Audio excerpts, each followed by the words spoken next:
much, everyone.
Well, hello, everybody, and welcome back to CWK Live usually Monday night at 8 o'clock p.m. Central Standard Time. I'm your host, Dan Z. Thrilled to be talking Star Wars with each and every one of you. And yes, today is Tuesday. We had a change to the schedule this week. As many of you know, I was in Galaxy's Edge last week. Had an amazing time. Much more on that later in the show. Very excited to talk about that with everybody. And then I went on a brief vacation with my family, and we got home late Monday, and I thought, you know what?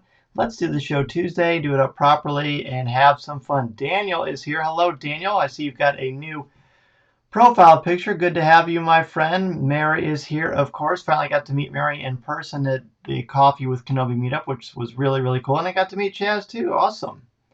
Minta is here. Hello, Minta. And, of course, the one and only Mason Z is here, too. I love it. All right. Well, it's good to have all of you here tonight. Of course, is a show where we're going to talk about our top 5 favorite things we love about a different category in Star Wars. Tonight, it's the top 5 moments from the Bad Batch episode, Common Ground.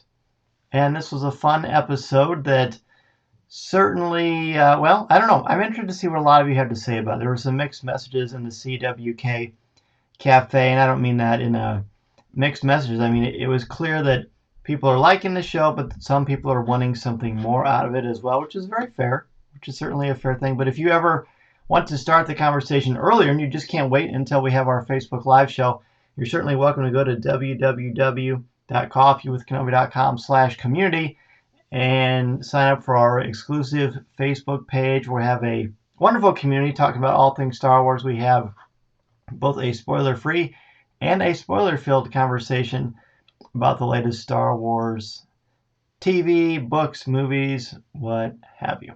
So, it's going to be a great show. I'm looking forward to chatting with you again. I am Dan Z, the host of Coffee with Kenobi. Happy to be here with you. Had so much fun at Galaxy's Edge, meeting people and taking you around on the tour. So, before we get into that, let's go ahead and take a look at what is brewing in the world of Star Wars this week.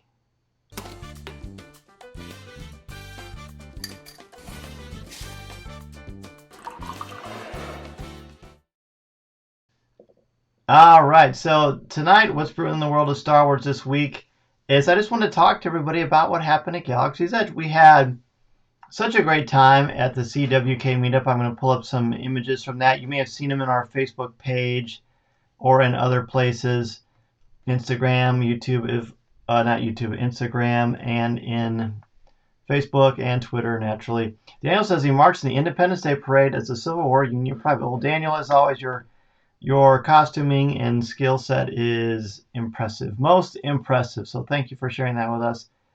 So from left to right, if you're looking on your screen, you've got David Motters, who is one of the hosts of Star Wars Reactions, a really good friend of mine. It was really, really wonderful to finally catch up with him again. Next to David is some goofy guy that hosts Coffee with Kenobi. Next to me is Mary Purdue. It was so cool to see Mary at the meetup. It was great to see everybody at the meetup. Mary and everyone have been so much fun, so supportive of the show, and just really positive contributors to the Star Wars community. And so it was really, really great. Next to her is her son Chaz, and who got to build a lightsaber at Galaxy's Edge, which is really, really cool. I can't wait to hear all about that. Next to Chaz is Aaron Harris, the other co-host of Star Wars Reactions.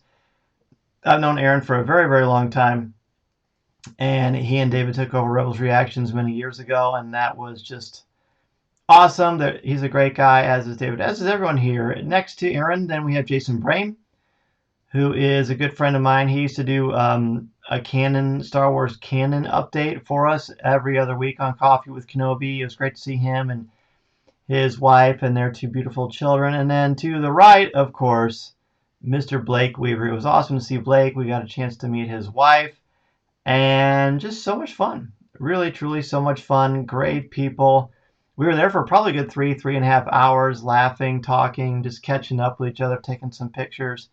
It was fantastic. So thanks to everybody who was able to join us. I know many of you wish you could have, but were not able to. Minta says, if only I had the Falcon, I would have been there. Minta, no worries. We'll save a spot for you for the next meetup whenever we get a chance to do that. Luis is here. He says, wow, what a divine collection. You're like George Lucas. You want to adopt me. Greetings, Dan. Hey, Luis. How's it going, man? Good to have you back on the show for sure.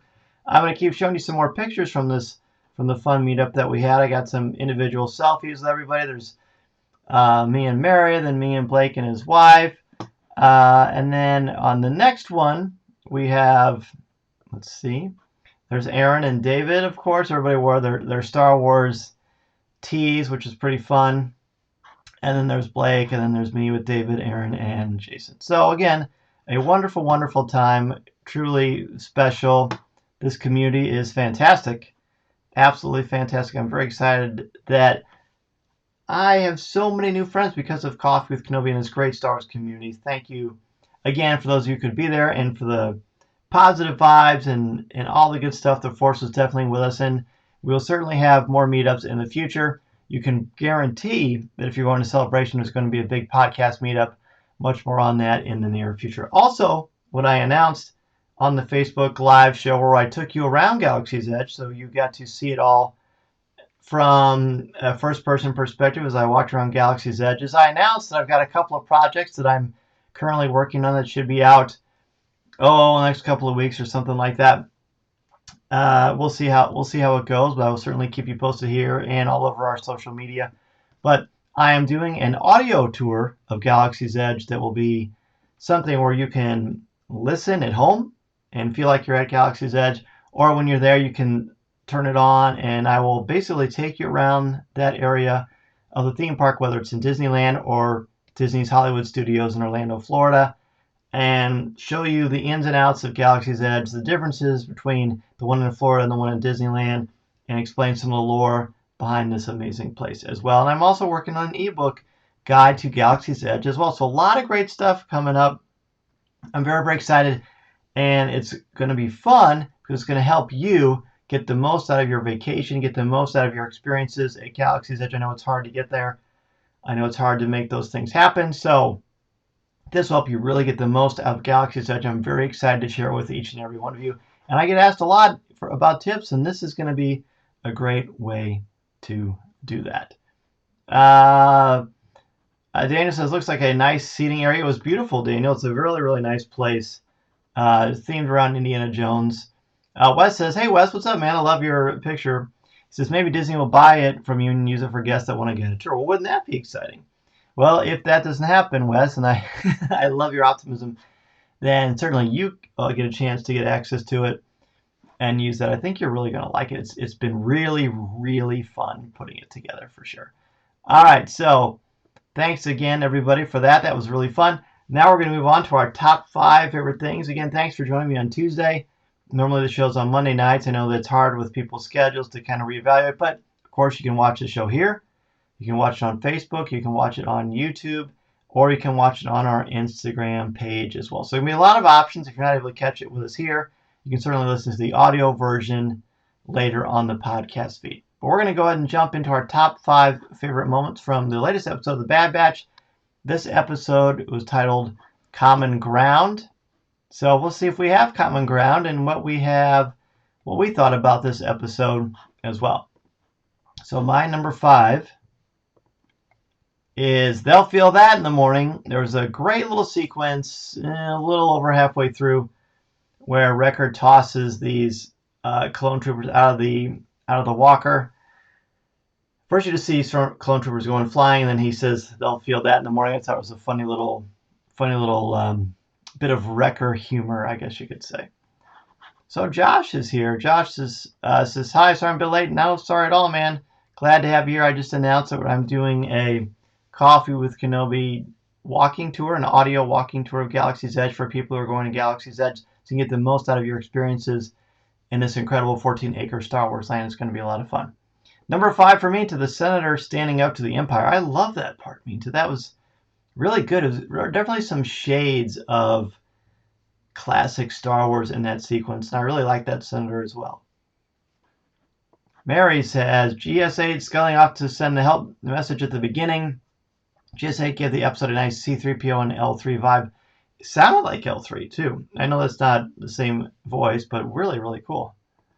Well, Cad Bane is here. Well, how about that? Cad Bane, the Cowboy Bounty Hunter. Who knew? Welcome, Cad. Welcome to the show. Mason's number 5 is when Omega is talking to Sid and says, how much are they paying you for basically keeping her safe? And Sid says, not enough. So for Mason, the quote was not enough, which was pretty entertaining. Pretty funny, for sure. Okay, so if anybody else has a number 5, this is your chance to put it down in the comments section below. I will be happy to share it with everybody who's listening. Again, both here and on YouTube and on Instagram and later on the Coffee with Kenobi podcast feed. And I can just add those later as people add them. Number 4, we're going to go ahead and jump into number 4. Number 4 for me is I put leaves and coloration, which seems at first blush a little bit like, what's he talking about? But the opening sequence, and then whenever they go back to the planet, seeing the incredible coloration and the graphic design on this, and again, of course, the coloring, and as well as the beautiful orange leaves, I just thought it was gorgeous on Raxus. I just absolutely loved it. Again, it shows how Lucasfilm was taking their animation up to another level, and it's just a work of art. It's absolutely beautiful. Number 5 for Daniel, the opening scene of Raxus in the Disney-esque castle building towering above the city. Well, that's fun. I like that one, for sure. Let's see. Number 4 for Mary is Avi Singh standing up to the Empire, but how does he keep that monocle on? That is a good question. I was wondering that as well, but I really like those mutton chops, too. That was good stuff, Mary, for sure. Kat says, I love the droid who helped the Bad Batch find the Senator. Really cool design. That was a great design. Kind of looks like a Death Star droid to a degree. Josh is number 5. Sid, not necessarily something I like, but I thought it was important. She's gotten more and more shady, rude, commanding, and greedy. She is a gangster. However, I don't really trust her, and as she said, she'll protect Omega as long as it's profitable. How long before it pays more to sell them out? That's a good question, and I hope that doesn't happen, Josh. I get the sense that she's just all talk. She's tough and talking tough, but I don't think she would sell her out. But hopefully she doesn't, because that would be bad news.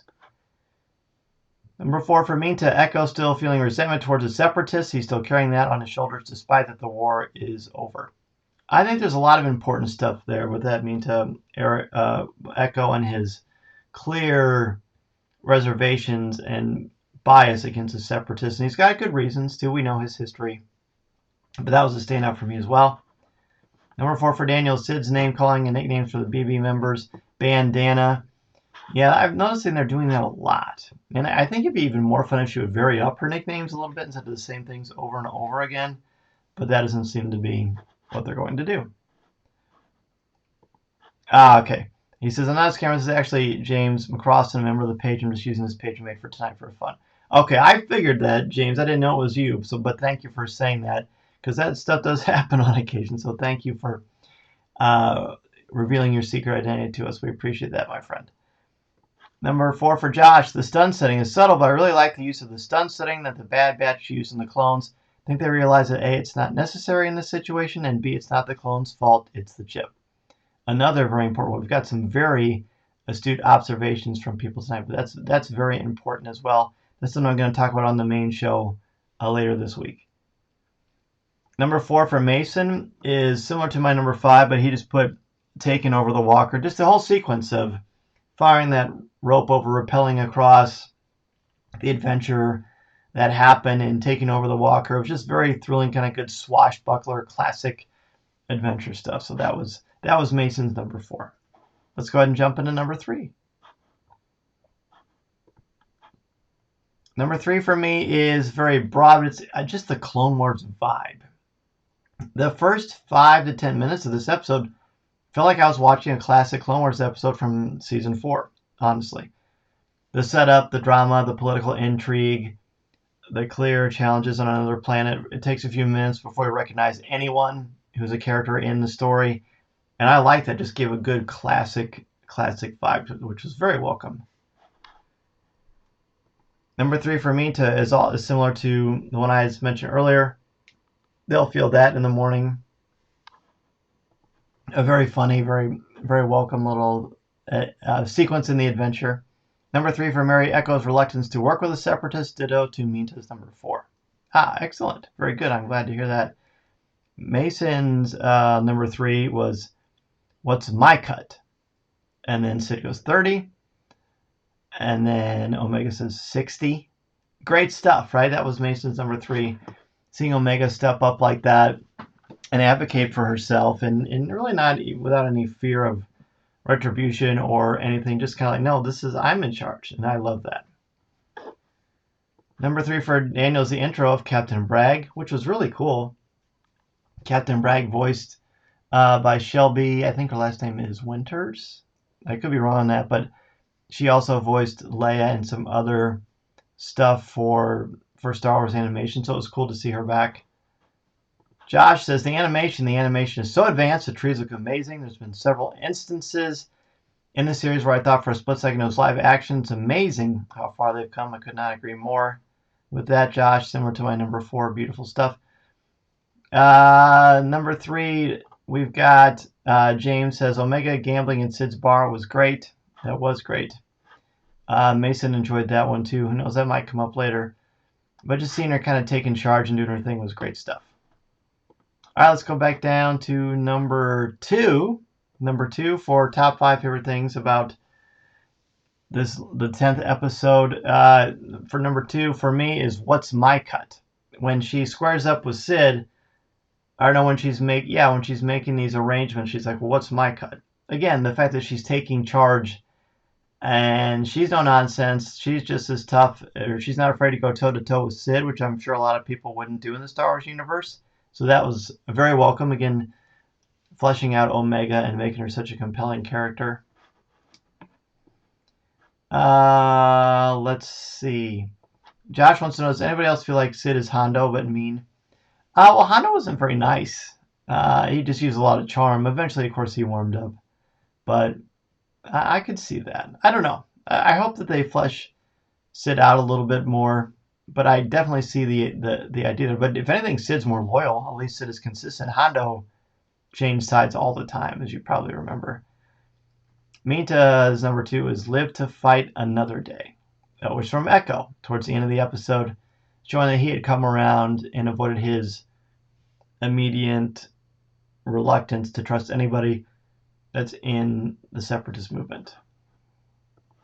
Number 2 for Josh, Omega playing Dejarik. Very fun. I love the line when Omega brings her cut up from 30% to 60%. I love that too. That's my number 2, that section as well. Number 2 for Daniel, the musical score in general, but more specifically the breaking in scene. Yep, that was really, really cool too. I agree with that. Number 2 for Mason is my number 5. For Mason, it was They'll Feel That in the Morning. Mason loved that. He had some good laughs. When he and I watch the show, we occasionally will pause it. We'll like write down stuff and take notes. He was sure to write that down. In fact, as soon as I saw a record do that, I knew that Mason was going to pick that one because it was pretty funny. So good stuff. All right, number 2. Seeing the Bad Batch just destroy the clones goes to show how special they are compared to regular clones. Was really, really cool. And I'm always interested in, James, thanks for bringing that one up. I'm interested in seeing just how different the Bad Batch is to the clones. Just regular regs, right? Regular clones. I'm very interested in that. Daniel reminds me of a MacGyver or a Magnum PI episode. Ooh, nice. Yeah, I can see that. Especially with the cool facial hair too, right? Yeah, yes. All right, so I gave you number 2 for Mason, which was my number 5. They'll feel that in the morning. Now let's go ahead and jump into number 1. Number 1 is, are you ready? Are you? Now, why do I like this one? I love this one because, well, there are a lot of reasons why I love this one. But I love that at the end when Hunter says, look, we're going to have a little wager, and if you win, then I'll take you on every mission. You're not going to have to stay home. Are you ready? And he's real serious and kind of like fatherly and stern. She goes, are you? And not in a sarcastic or disrespectful way, more like, are you ready? Like, she's confident. She has got this. And then it ends without knowing who's going to win. I love that. Now, Mason was not crazy about that, and I totally understand that and respect that, because sometimes people just like to know the answers. I like questions more, so I love that it ended on a cliffhanger. I have a hard time believing that Omega's going to lose, and I know Mason feels the same way. I'm sure we'll find that out on Friday, so looking forward to that. Number 1 for Minta. Omega bartering with Sid on her cut thanks to her strategy skills. She was able to pay off their debt. I'm worried though she might become a bit of a hustler. Yeah, no kidding, right? With great power comes great responsibility, right? But yes, that was really cool. Mary's number 1, Omega winning her matches and wiping out the debt to Sid. Have we seen so many people in Sid's place before this? Interesting. Very interesting question, Mary. I hope we find out. James says, seeing the Dejarik game that Omega was playing, it really gives me a New Hope vibe. Yes, definitely. Definitely a New Hope vibe to that. They do sell, I mean, it's not a digital copy, but an actual, a board game version of Dejarik at Galaxy's Edge. I don't have it. Mary, do you have it? Does anybody here have it? I'd be curious to see what that one's like. But it was pretty neat. Daniel, Sid and Omega's strategy and gaming and raising money for the gang. Yes, yes, yes. Very important. Again, Omega finding her place, finding what she can contribute, and doing it in a much safer way than what was originally done, naturally going on all these missions. But it seems like she can certainly take care of herself. I really am so curious to see what's going to happen with her. And every episode raises the bar a little bit more about my level of intrigue and interest in where this character is going to go and where this character is going to grow. Number 1 for Mason is Omega's great / perfect way that she plays space chess, or Dejarik. So yes, Mason loved that as well, how great Omega is, how dominant she is. So much so that everybody shows up and they just want to watch her perform, because she's like Michael Jordan out there, which is so cool. Chelsea, welcome, Chelsea. Chelsea says, I couldn't figure out top 5, but I know for sure my number 1 was Hunter, forgetting that Omega wasn't there on the mission. Shows her connection. Ooh, no one has brought that one up, Chelsea. Thanks for bringing that up. Welcome back to the show, naturally. It was cool that he forgot about that, because he's just so used to her being there, and he'd forgotten that he told her to stay home, at least when he's in the heat of the moment, so that was cool, too. A very important character piece. Josh, I will try to read as much as I can of this. Let's see. The Separatist ideals and the complexity of the Clone Wars. I always love discussing the complexity of Clone Wars, but let's see, on one side you got the Separatists, right? The Republic has been corrupted, but the Separatists are being manipulated by the greedy corporation of the Sith. One of my favorite things in Star Wars is the richness and depth of the lore and the complexity of it. Absolutely. And I love that. Again, like I said, my number 3, there's a definite Clone Wars vibe here, the way that they constructed the story, the way that they started it, and what it actually means for all of us. So I love it. I thought it was great. If you have any top 5s that you want to share, not only do you have to, you can certainly share it here, of course, on Facebook Live with us as we're doing the show, but you're also able to add it, a top 5, in the CWK Cafe. Again, that is our exclusive Facebook group for members of the Coffee with Kenobi community. I'll put the promo up here for you again. But the CWK Cafe is a great Facebook place. It's family friendly, spoiler free, and drama free, actually. Just good Star Wars community, good Star Wars conversation. I would love to see each of you there. And that continues to grow all the time. Got a lot of requests to sign up today, which was great, great stuff. All right, so next week's top 5 is, of course, going to be from episode 11 of The Bad Batch. It's always so interesting, isn't it? Because when there's a live show that's actually on, then whether it's Mandalorian or Rebels or Clone Wars or Bad Batch or whatever, you know what the top 5s are going to be. So hopefully when the first season is done, you will have ideas of top 5s that you would like to explore on Facebook Live, again, every Monday night at 8 o'clock p.m. Central Standard Time. I've certainly got some that I'm ready for, and I want to share with everybody in the community because I love your feedback. I love the conversation. That's what makes the Star Wars community so fascinating and so great to be a part of. All right. Well, thanks for that, everybody. Thanks for preparing your top 5. Let's go ahead and jump into Ask Dan Z.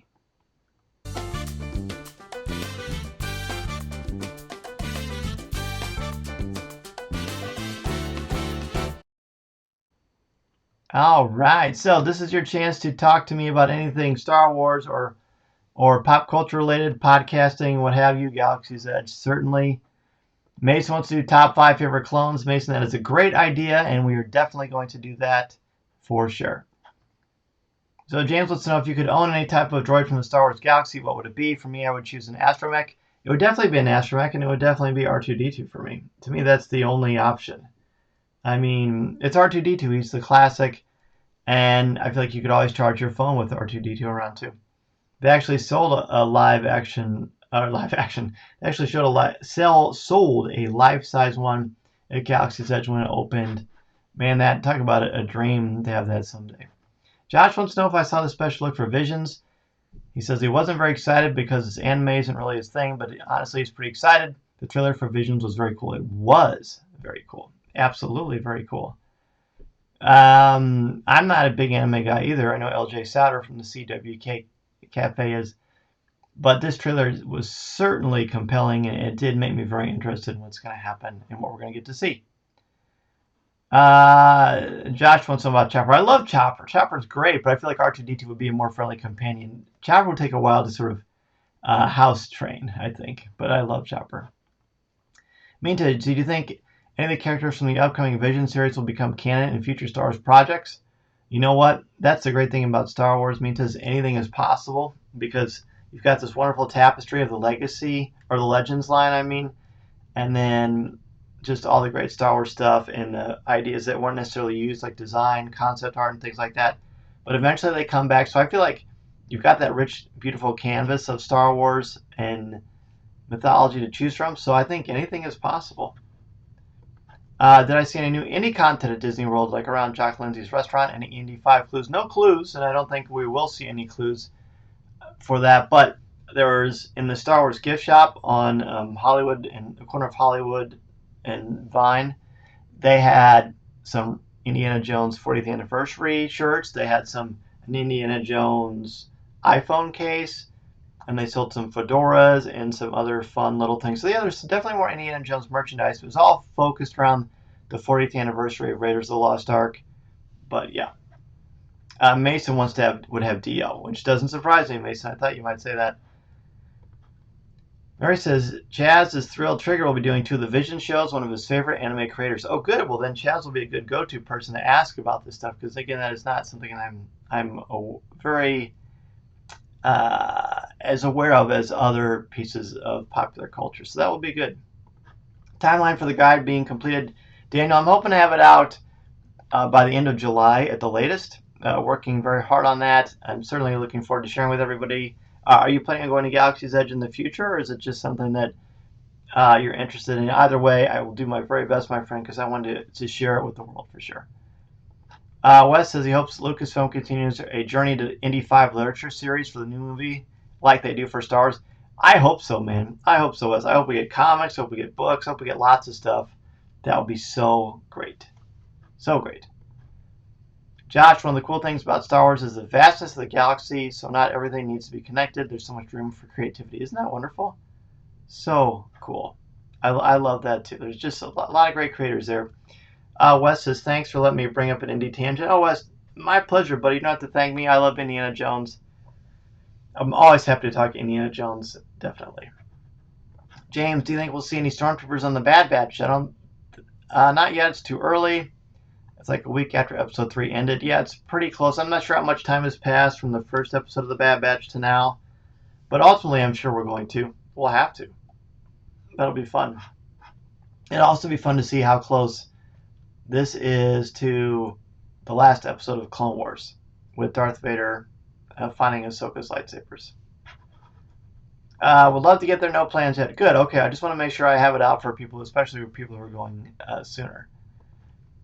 Do you ever think we'll get a series of what happened to Ezra and Thrawn after Rebels ended? I hope so, because as you may know, and many of you may know, that is probably my favorite series of Star Wars that isn't the movie Star Wars Rebels. So I hope we get to find out stuff. Boy, look at all these questions. I love it. That's so good. Louis says, when it happens, or questioning when it happens, or why the change from clone troopers to stormtroopers? Well, Louis, from what we've noticed in the Bad Batch, it looks to me, and based on the existing Star Wars lore as well, that the clones become too expensive, and of course they age a lot faster. So they basically try to persuade people to join the Empire by inspiring them through loyalty. And apparently it's cheaper to do that way as well. So eventually the clones phase out and the stormtroopers start to come in. I think we're going to see that in the Bad Batch as well. Wes is looking forward to the transition to the stormtrooper armor. Hopefully that will happen towards the end of the season. I hope to see that as well. Possibly the Ahsoka series, and we'll see what's going on with Thrawn. I hope so. I mean, we got a little hint of that in season 2 with the Ahsoka episode. Wes says he wished they would commission Timothy Zahn to write the Thrawn and Ezra story. They may want to save it for live action or animation. That'd be great, man. That would be so great.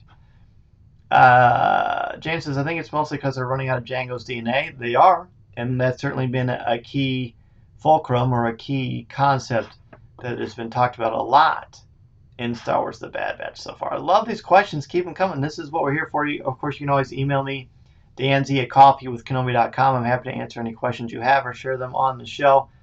Wes mentioned Indiana Jones a couple of times, which is fantastic.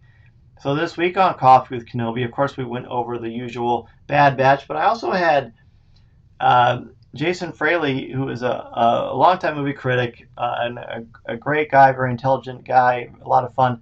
We talked about the legacy of Indiana Jones and Raiders of the Lost Ark. It was the first all Indiana Jones episode that we've ever done on Coffee with Kenobi, but I expect to see a lot more of that as we go along because, hello, Indiana Jones is awesome. Speaking of awesome and a lot of fun, if you're a member of the CWK Alliance, you know about our exclusive weekly Patreon podcast, CWK Pour Over. This week we talked about our top 5 favorite superhero costumes, and it was tricky because we tried to focus on not the superheroes or the characters themselves, but just the pure design and look of the costume. It was a great challenge, but a lot of fun to do.